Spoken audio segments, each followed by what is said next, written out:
Assalamualaikum warahmatullahi wabarakatuh.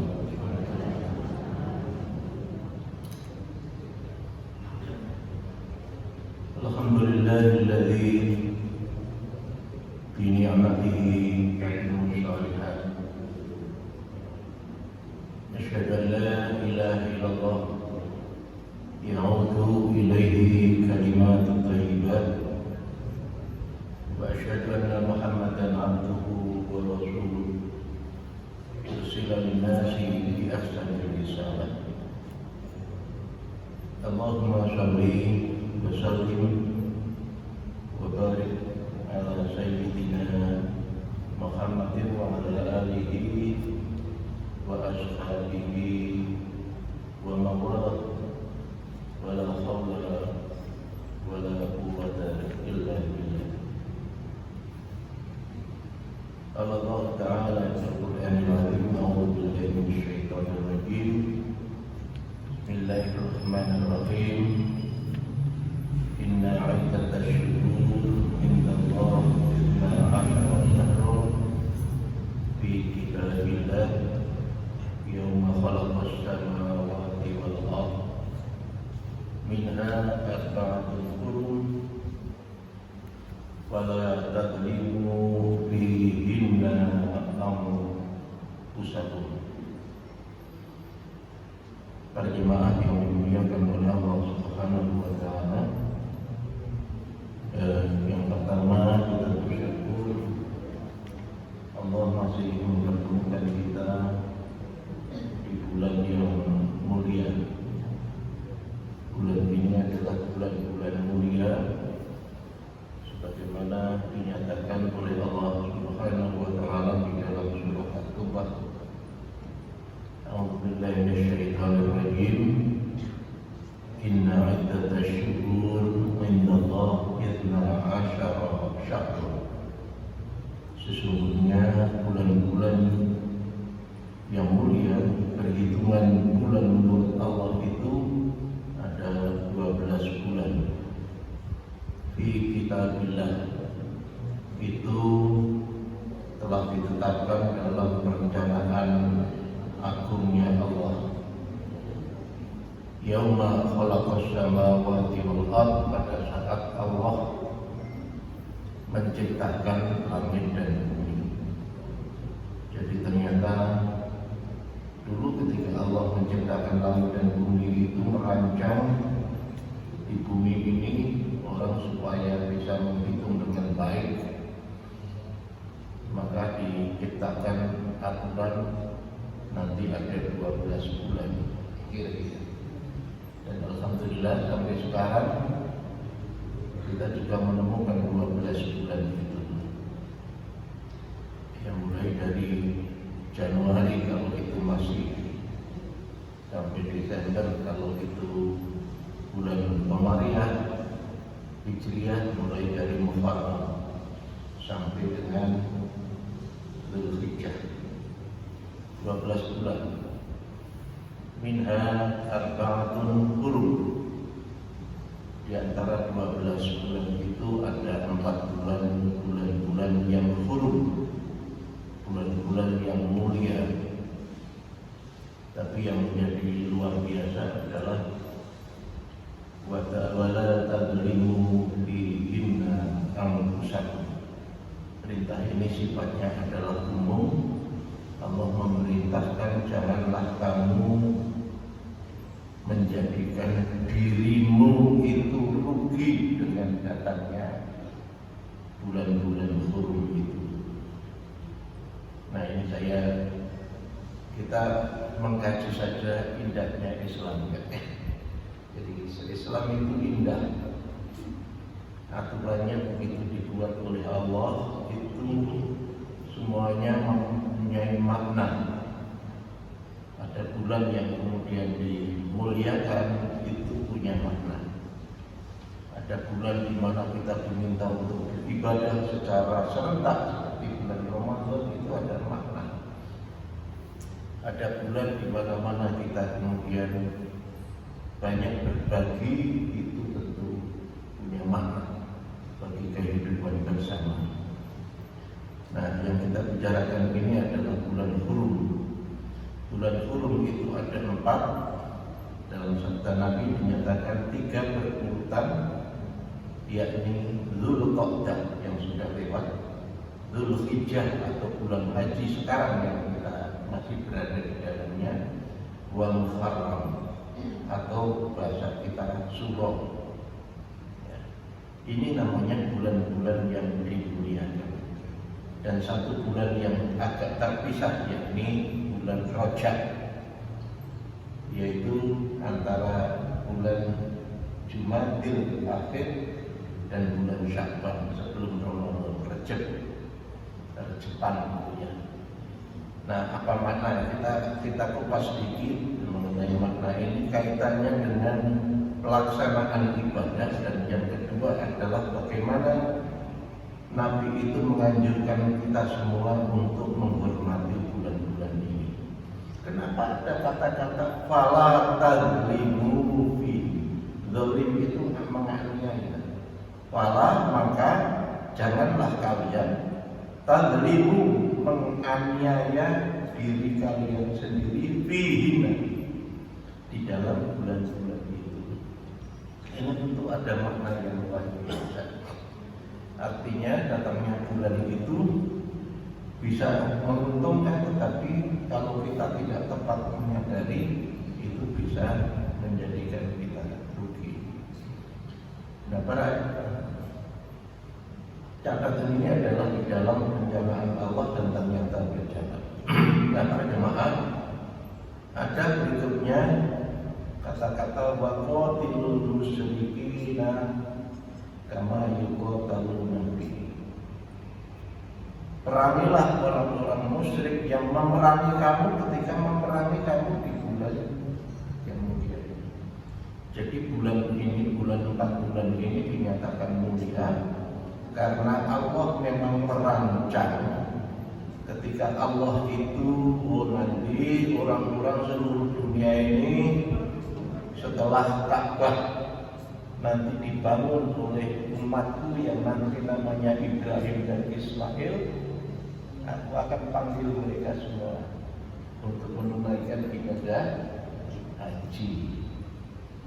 Tetapi kemudian begini, tapi orang Arab ini, orang-orang di sekitar Ka'bah itu, sekitar Masjidil Haram itu, mereka suka bermusuhan satu dengan yang lain.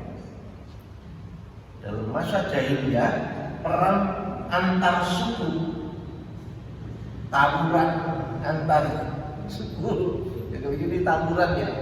Kalau di sana perang antar kabilah, kabilah itu rumpun keluarga itu, atau antar suku, itu adalah sering terjadi. Oleh karena itu maka Allah kemudian merancang bagaimana ini supaya kalau orang-orang dipanggil untuk menunaikan ibadah haji atau umrah setelah nanti Ka'bah dibangun, itu mereka bisa aman tanpa ada gangguan apapun. Gitu, kira-kira gitulah dalam perencanaan itu. Maka Allah kemudian menetapkan bulan-bulan Hurum ini. Bapak dan Ibu, ternyata bulan-bulan ini, bulan yang disebut bulan mulia yang nampak tadi, itu sudah diyakini oleh masyarakat sebelum Islam datang.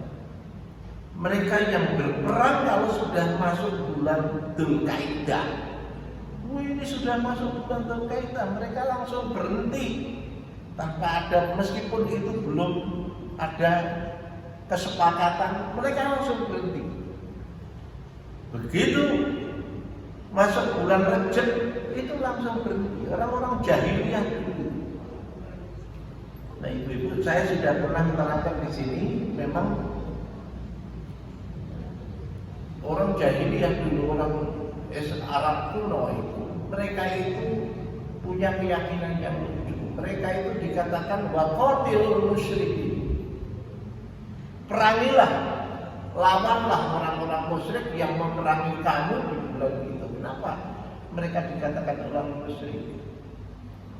Orang Arab jahili dulu, di samping iman kepada Allah, mereka seumumnya mengakui bahwa Ka'bah itu yang menentukan, yang membuat itu rumahnya Allah. Sejak dulu, sejak Nabi itu adalah dari Nabi Ibrahim itu mereka sudah akui. Jadi mereka mengakui Allah. Tetapi dalam perjalanan waktu mereka juga punya sesembahan-sesembahan. Orang Muhaji, orang di Perumnas itu punya sesembahan sendiri, orang Kerangkungan punya. Jadi kabilah-kabilah itu punya berhala-berhala. Berhala yang dihormati oleh umumnya orang Arab yang besar 3, Lata, Uzza, dan Manat. Tetapi mereka masing-masing itu punya gitu loh. Maka kenapa kemudian zaman dulu Nabi ketika Fatul Makkah itu membersihkan berhala itu karena mereka, oh saya punya sesembahan kandel keneng Ka'bah. Ini rumahnya Allah, tetapi mereka punya berhala yang dihormati.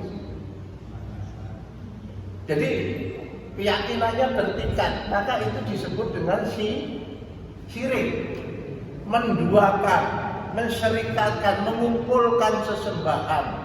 Percaya Gusti Allah, yang percaya liyane sing disembah itu namanya syirik. Maka kenapa kok dalam ayat Al-Qur'an kafir Quraisy, ya kan? Dikatakan kafir, musyrik Quraisy itu karena mereka keyakinannya memang begitu. Tetapi hebatnya mereka itu, ya ada baiknya juga lah. Ada baiknya. Orang Arab itu apa yang diterima dari Nabi Ibrahim dulu itu dihormati. Artinya ketika 4 bulan itu dikatakan sebagai bulan mulia, pertengkaran sehebat apapun yang terjadi, kalau sudah masuk bulan itu mereka berhenti. Kenapa? Karena mereka ganti tugas menghormati orang-orang yang datang untuk ziarah haji maupun ziarah umroh.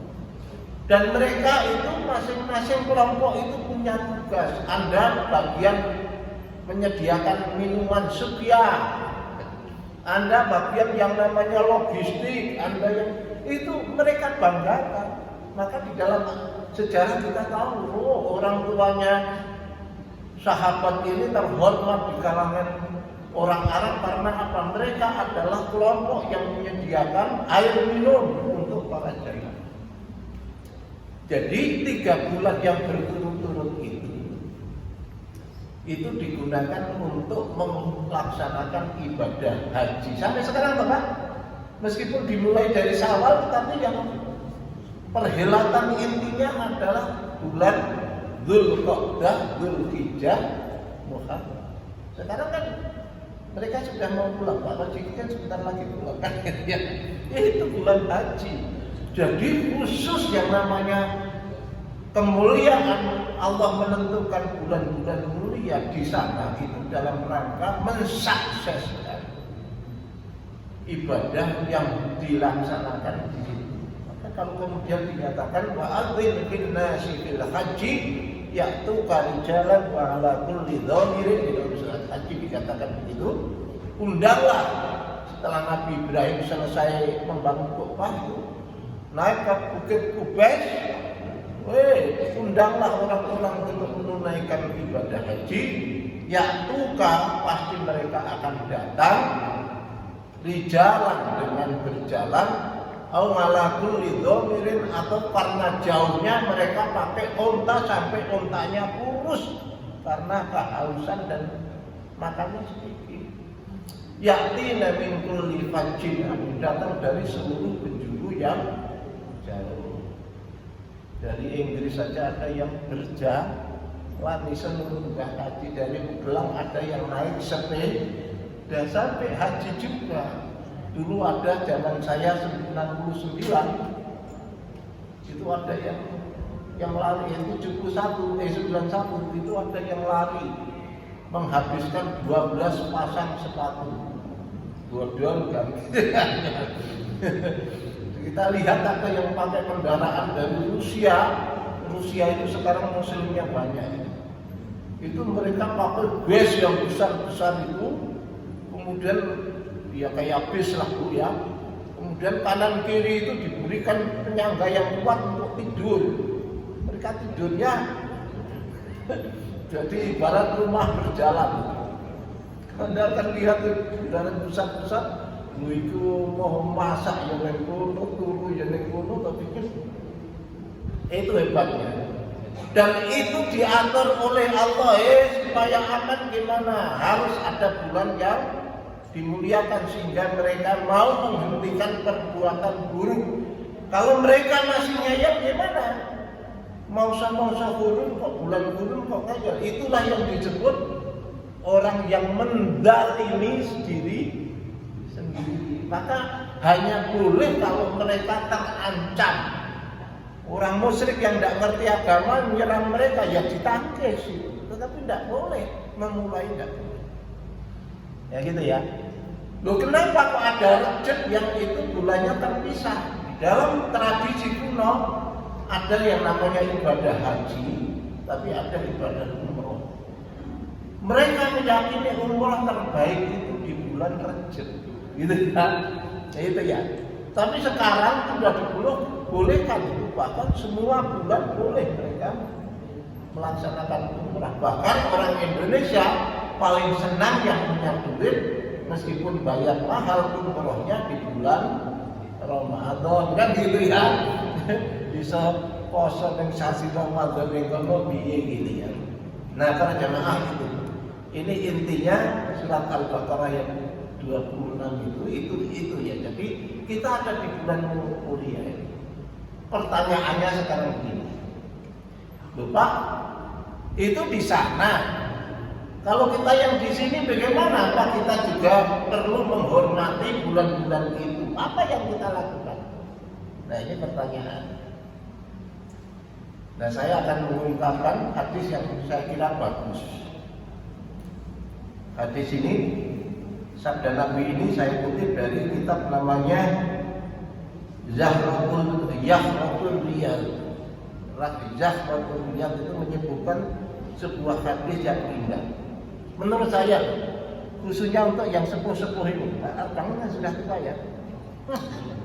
Yang mengaku muda manfaat juga barangkali untuk persiapannya. Apa sabda Nabi itu? Kita juga dianjurkan menghormati bulan-bulan haram itu, meskipun dengan kalau kita mau tidak ada peperangan ya memang tidak usah perang, itu kita memang jelas gitu ya. Tapi apa yang harus dihormati? Mari kita ikuti. Qala Nabi sallallahu alaihi wasallam. Telah bersabda Nabi sallallahu alaihi wasallam. In aradtumur rahah waqtal mauti. Bapak Ibu saya bertanya, siapa yang sudah pernah mendampingi orang yang akan sampai pada ajalnya? Sering ya? Ada yang nyaman, tetapi ada yang tidak nyaman. Ada yang minta minum, baru saja diminumi, tetapi dia minum. Kalau ngombe aku, ngombe kita diumbe ini lagi baik diangkat, terus sudah minta itu ngapain? Maka hadis ini menjadi jawaban. In aradtum, manakala kamu menginginkan ar-rahah, kamu terbebas, waqtal mauti, ketika nanti ajal menjemputmu, minal atsi, dari kehausan yang sangat. Ya kan? Orang yang ajal kadang-kadang malah ngelokor itu. Ngorong itu haus yang sangat. Dari rasa haus yang sangat. Ya, tidak ngerti itu, tapi saya menyaksikan banyak orang yang ketika sakaratul maut itu luar biasa, nampaknya tersiksa betul itu, nampaknya kayak kehausan. Ketika waktu mati engkau bisa terbebas dari rasa ngorong, kehausan yang sangat. Wal khuluju ma'al iman, dan nyawamu pergi dari tubuhmu kamu tetap dalam keadaan beriman. Rasa angel-angel. Ada seorang namanya Jamaluddin di Jakarta itu meneliti 1000 orang karena dia menyuluh di rumah sakit mendampingi orang yang sakaratul maut. Dia menghitung sudah 1000 yang didampingi, tetapi setiap didampingi dibimbing ditalkin la ilaha illallah. Ibu-ibu, la ilaha illallah itu ucapan yang tidak usah menggerakkan seluruh piranti yang ada di bibir ini. Asal dilatih saya didik dicoba. Wis iso. Coba, ibu kalau mulutnya terbuka ucapan la ilaha illallah bisa. La ilaha ini iso. Lho iki kabeh nek butuhke. Padahal orang mau meninggal itu kan takut dari sini, ketika sudah sampai di sini itulah saatnya. Kekeluhan pasti ada, tetapi Allah menciptakan tauhid itu, intinya itu ada di sini. Rodo kaku sithik insyaallah nek pancen muslime dijogo iso. La ilaha illallah rasa ragu ndak usah. Tetapi dia menemukan apa? Hampir 90% itu di Jakarta itu mereka sulit untuk dibimbing mengucapkan la ilaha illallah secara benar. Padahal ada hadis mengatakan man akhiru kalamihi la ilaha illallah dakhala jannah. Sapa sing akhir ucapan darinya matinya itu la ilaha illallah masuk surga. Artinya kalau kita bisa mengucapkan la ilaha illallah itu ketika ini loncat mahal iman dalam keadaan beriman. Angel. Tetapi hadis ini mengatakan kamu akan bisa ketika nanti nyawa pergi darimu tetap dalam keadaan iman. Wan najata minasyaitan. Dan kamu terbebas di dunia ini dari godaan setan. Hebat. Ibu-ibu, kita ini hidup di akhir zaman, setelah kiamat. Dina Bapak ngerti. Nabi sendiri, tidak usah jauh-jauh tandanya kiamat itu apa? Nabi mengatakan, yakni diutusnya aku menjadi Rasul itu tandanya dekatnya. Nabi sudah diutus kan? Sudah 15 abad ya? Itu berarti dekat kita. Coba sekarang itu orang kan aneh-aneh ya.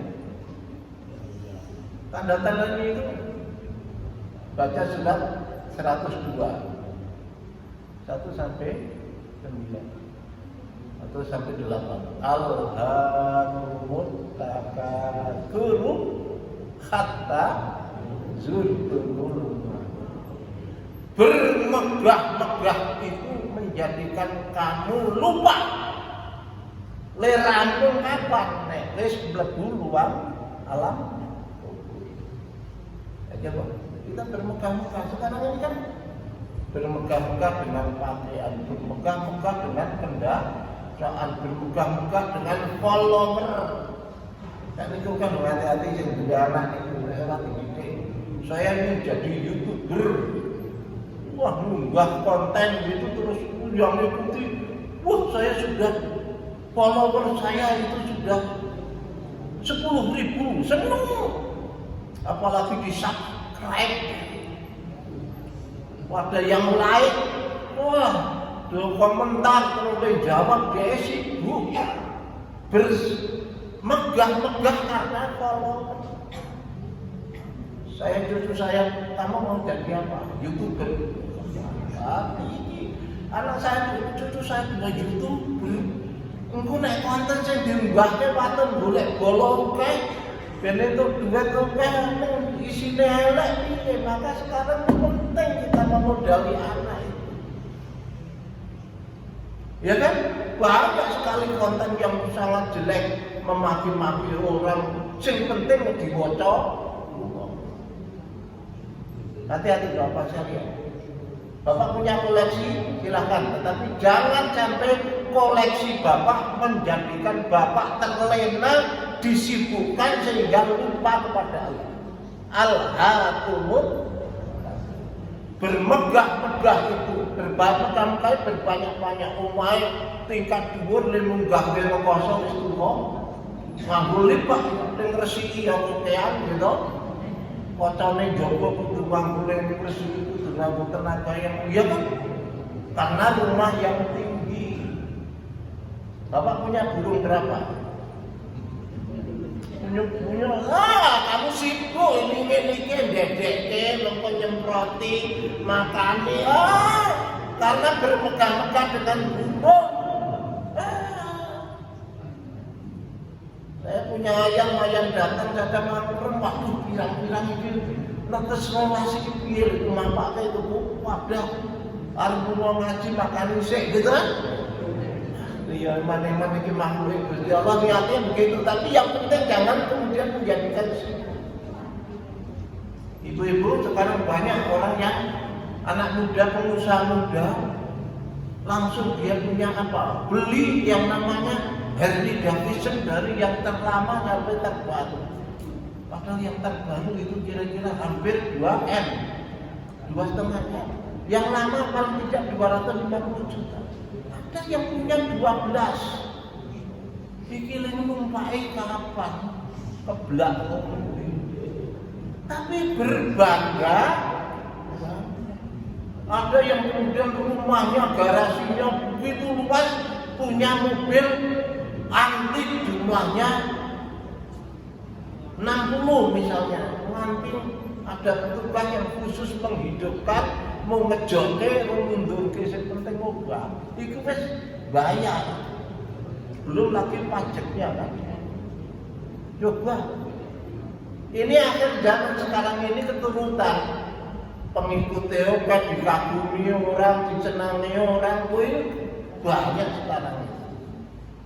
Ya, mau keturutan, Pak, keturutan. Bondo kayak colok itu ya. Rakyat orang yang sudah pangkat tinggi, orang yang pangkat tinggi, maaf ya, kalau dia itu punya kekuasaan, nek orang agamane aku bisa malah menjadi bahaya itu ya. Yang gegeran saat ini kira. Ya Allah, aku rasa di kekuasaan adalah itu. Karena apa? Kalau punya kekuasaan, ya Allah, kita masih bisa jadi justru berbahaya. Nah, godane artinya apa? Zaman sekarang ini godane oke. Ada yang koleksi handphone. Aku nek dhewe pun pokoknya mboten kula dhewe kok malah koleksi nganti ning lemari niku. Mbok siji mawon nek masjid yo dipanggil ustaz. Ojo kita koleksi kok. Ada yang koleksinya itu sederhana sekali, hanya perangko. Itu yang kudu diumpama pangan relet itu. Iya kan? Alhamdulillah berbangga-bangga. Nyon sewu banyak juga yang berbangga-bangga. Wah, aku nenek masjid ora terima mung setengah jam. Setengah dino. Etika di masjid tak. Kalau itu dibangga-banggakan. Hati-hati. Hiduplah wajar saja. Agama kita gunakan. Jangan sampai ada sebagian yang menjadikan kita kemudian takabur, berbangga.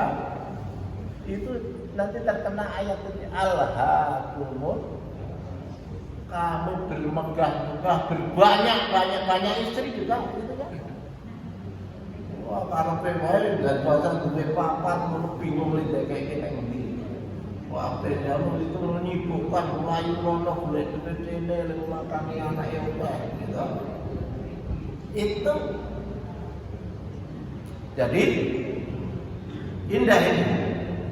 Wan najata minasyaitan. Orang yang terbebas dari syaitan itu mereka tidak disibukkan dengan sesuatu, melakukan sesuatu secara wajar.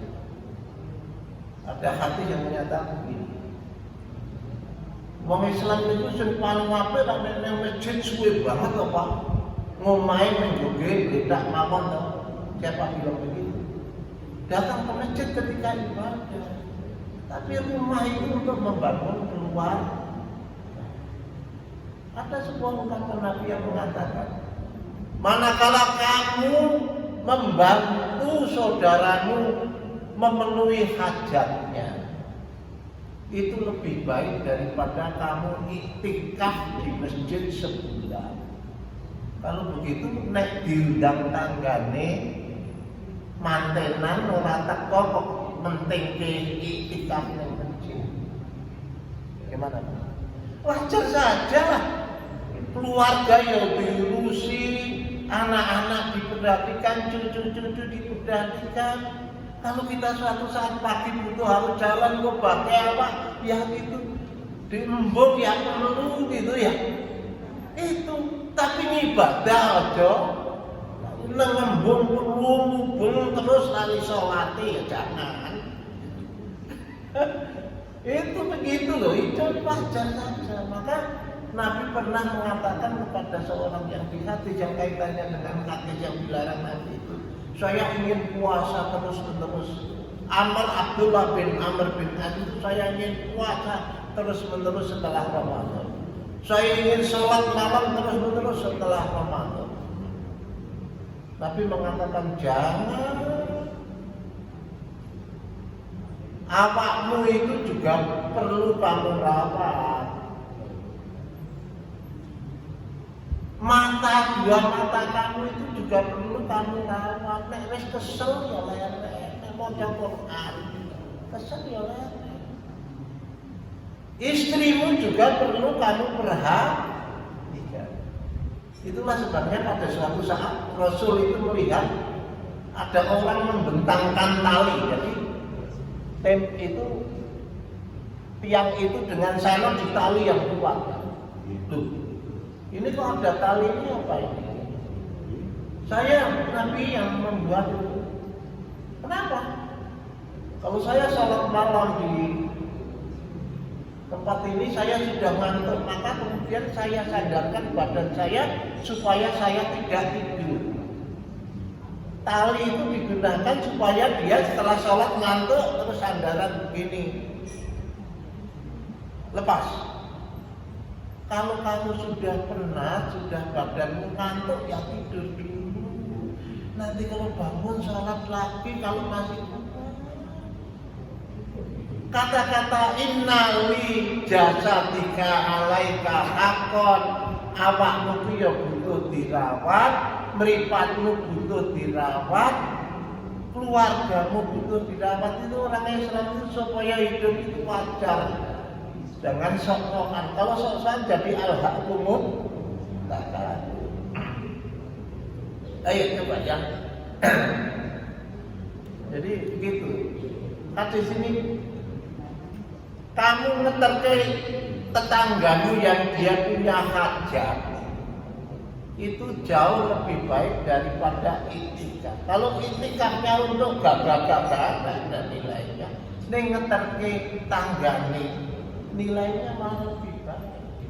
Artinya tidak boleh orang Islam itu terus ragelem nyonji ragelnalita tidak mau membantu tetangga oleh kurang ibadah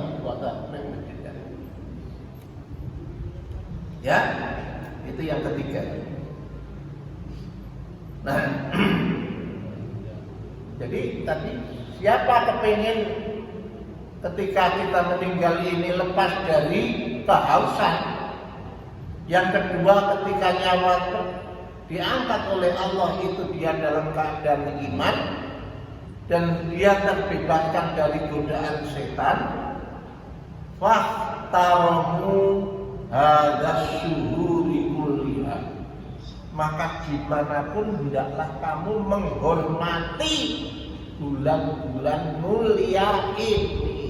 Fahtaramu muliakanlah biada syuhur bulan-bulan ini kulliha seluruhnya. Artinya apa? Itu punya makna. Bagaimana caranya Pak? Bikas rotisia. Kalau di bulan-bulan ini ya nek sira kuat okeh nawe poso sunnah. Gitu loh Pak ya. Kemarin sudah puasa Arafah ya Pak ya. Besok tanggal 10 bulan Suro poso Suro. Senin Kamis kita lakukan. Ya kalau ngirit-ngirit kira tekan larang Pak. Iya kan? Kita prihatin lah gitu ya. Kemudian kita puasa 3 hari di tengah-tengah kita di bulan itu. Aduh itu saya pengen puasa. Kalau kuat puasa sehari di bulan itu bagus. Jadi cara menghormati bulan ini kita dianjurkan untuk memperbanyak puasa sunnah. Yang kedua adalah wanadamu ngalama salafa minal afa. Nek kowe ndek kesalahan, kamu pernah punya kesalahan, ya kamu kontemplasi. Mawas diri salahmu biyen kae piye to nganti kedadian. Lan aja sira terus. Jadi kita menyesali perbuatan kurang kita di masa yang lalu itu penting. Inilah yang kaitannya dengan surat Al-Hasyr ayat 18 itu. Ya ayyuhalladzina amanu taqullaha wal tanzur nafsum ma qaddamat lighadin. Wong kang padha iman takwa pada Allah dan masing-masing diri supaya melihat aku ki wis pantes untuk mlebu swarga Gusti Allah.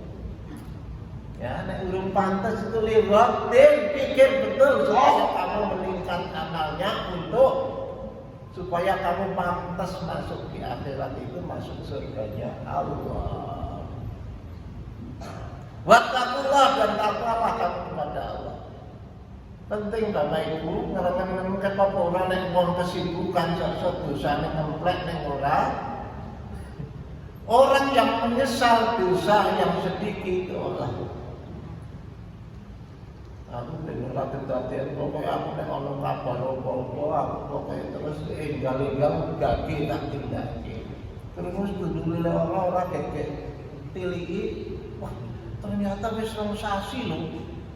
Kabar nilai itu situ-situ kan sudah. Nah, itu lihat. Minal afman itu ismun.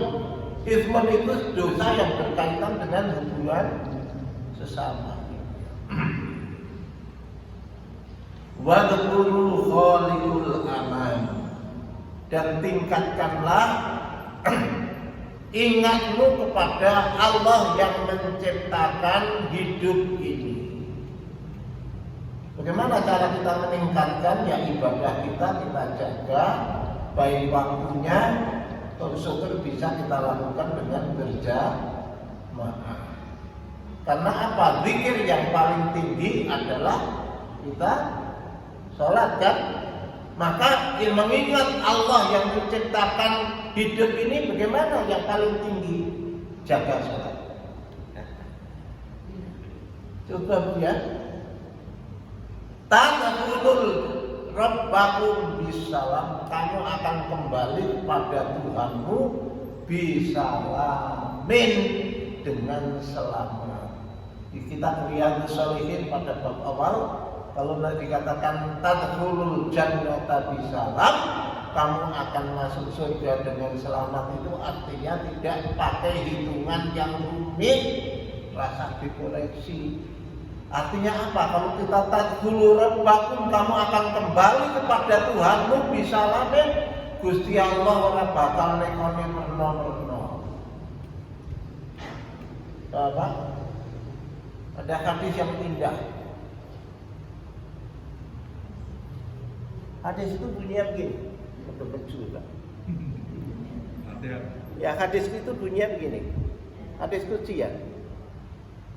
Barang siapa yang hamba dari hambaku, aku cobakan hidupnya dengan suatu ujian, baik itu badannya, baik itu keluarganya maupun hartanya, tetapi dia kemudian bersabar dengan jamil, sabrun jamil, maka aku Allah malu untuk melihat catatan buruknya.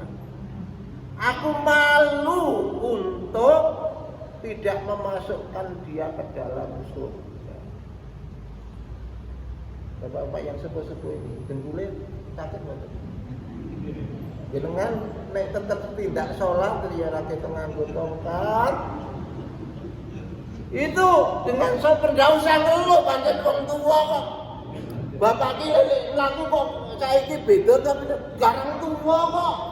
Saya begitu, ini cobaan Allah di badan kita. Badan kita mudah sakit. Ya sudah, tapi ibadahnya terus. Jangan sambat terus tapi ibadahnya suruh, jangan. Karena Allah ini ujiannya Allah. Siapa diuji dengan badan kita, dia tetap sabrun jamil. Mau sabrun jamil, Imam Al-Ghazali mengatakan sabar yang elok itu adalah manakala ditimpakan kepadanya musibah, dia tidak mengeluarkan keluhan yang sangat. Sopo-sopo kandhani. Ya kan? Bapaknya sedo, ibunya sedo, anaknya sedo, dia tidak menangis meskipun itu sedih. Itu namanya sabrun jamil. Duwite ilang ya wis paringane Gusti Allah, engko nek Gusti Allah maringi meneh. Sabar, enggak usah cerita-ceritakan kemana-mana. Saya punya salah ide. Ya kan gitu kan? Itu satu. Allah akan malu untuk membuka, segan untuk membuka catatan buruknya itu akan. Itu satu. Jadi saya paling mengkritik di satu daerah ketika ditinggal orang tuanya, begitu dia mau diangkatkan dia semua kaya wah nangis semua itu. Tadi menung bae kok saiki terus nangis seru banget. Nah itu. Jadi para jamaah yang dimuliakan oleh Allah subhanahu. Saya kira itu Bapak sekalian. Yang paling indah itu tadi, kalau begitu kita di sini juga perlu hormati dengan puasa, memperbanyak puasa, dengan banyak mengingat kekurangan kita supaya kita bisa meningkat kebaikan kita. Yang ketiga adalah dengan cara kita meningkatkan ibadah kita, utamanya adalah ibadah sholat. Tadkhulu rabbakum bisalam, atau kita akan masuk kembali kepada Allah dengan saya tambahi dengan penekanan. Saya kira begitu Bapak sekalian. Nah, kurang lebihnya mohon maaf. Assalamualaikum warahmatullahi wabarakatuh.